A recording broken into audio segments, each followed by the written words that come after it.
안녕하세요. DK 메디컬 시스템과 함께하는 날씨와 건강입니다. 오늘은 연세 하나병원의 오규성 원장님 모시고 말씀을 나눠볼 텐데요. 요즘 현대인들 사이에서는 이 척추측만증 환자가 많다고 합니다.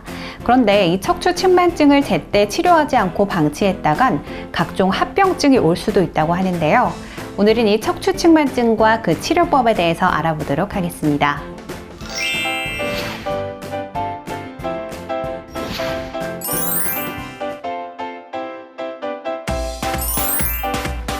네, 대부분의 사람들은 이 척추측만증이 단순히 척추가 휘는 것이라고 생각을 하는데요. 척추측만증이란 정확하게 어떤 질환인가요? 이제 측만증이라고 하는 것은 이제 척추가 앞에서 봤을 때는 딱 일자 모양으로 유지를 해야 되는 구조인데요. 이게 이제 여러 가지 원인에 의해서 약간 이렇게 휘어 있다거나 일자 형태를 유지하고 있지 않은 진단을 할 때 척추측만증이라는 말을 하고 있습니다. 네, 척추측만증은 단순히 척추가 좌우로 휘는 게 아닌 척추뼈의 회전을 동반한 3차원적 변형이라고 생각을 하시면 될 것 같습니다. 그렇다면 이 척추측만증의 원인은 무엇일까요? 사실 대부분의 경우에 있어서 특별한 발생 원인은 모르고 있습니다. 이제 90% 내외에서는 원인을 알 수가 없고요. 그래서 이럴 때 붙이는 이름이 이제 특발성 척추측만증이라고 말을 하고는 있는데, 선천적인 경우도 이제 드물게 있기는 합니다. 근데 이 경우는 이제 대부분 환자나 보호자분들이 이제 알고서 치료를 이미 하고 있는 경우들이 많고, 사춘기를 겪거나 아니면 이제 젊은 시기에 측만증이 좀 진행이 되는데, 이게 이제 경도의 경우에는 환자분들이 인식을 못하기 때문에 조금씩 진행이 돼서 나중에 병원에 오시는 경우들이 꽤 많이 있습니다. 네, 척추측만증의 대부분의 원인은 정확하지 않은 것으로 밝혀져 있습니다.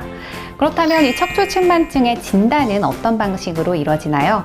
저희 병원 같은 경우에는 VR로 간단하게 한 10초에서 20초 정도 촬영을 해서 어느 정도 외형상으로 측만증이 있는지 혹은 옆에서 봤을 때 전만증이나 후만증이 있는지를 간단하게 확인을 한 다음에 가장 정확한 진단은 당연히 엑스레이를 목에서부터 허리까지 다 찍은 다음에 그걸 눈으로 확인을 하는 게 제일 좋고요.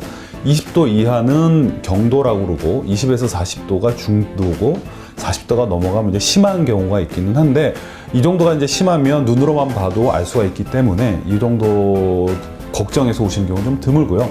대부분 20도 이내 좀 경한 경우에 오시는 경우들이 있는데, 어쨌든 정확한 검사는 간단하게 엑스레이를 찍어서 확인을 하는 것이 정답입니다.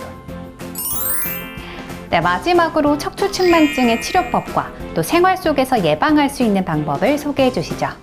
만약에 이제 측만증 진단을 받는다면 휘어져 있는 쪽, 반대쪽의 근육을 강화시켜주는 운동을 되도록 많이 하도록 권유를 하고, 반대로 휘어 있는 쪽의 근육은 좀 풀어주는 운동을 좀 하도록 권유를 하게 되어 있습니다. 근데 얼마나 심한지, 청소년기인지 성인기냐에 따라서 조금씩 차이가 나기 때문에 우선은 정확한 진단을 받아야 되고 진행이 안 되게 해야 되고, 특히 사춘기에는 더 심해지는 경우들이 꽤 많기 때문에 혹시나 의심이 되신다면 병원에 가까운 전문병원에 가셔서 꼭 진단을 받고 빨리 치료를 시작을 하시면, 사실 청소년기에 우연히 발견된 척추측만증 환자의 80에서 90%는 적당한 치료만 한다면 성년이 되었을 때 좋아진다는 보고들이 꽤 많이 있거든요. 그러니까 너무 걱정하실 것은 아니라고 생각이 됩니다.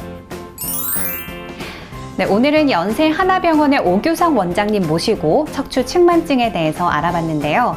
이 척추측만증은 예방이 비교적 어려운 편이지만 바른 자세와 적절한 운동, 그리고 조기 진단을 통해서 증상이 악화되는 것을 어느 정도는 막을 수 있다고 하니까요. 무엇보다 빠른 진단과 치료가 중요할 것 같습니다.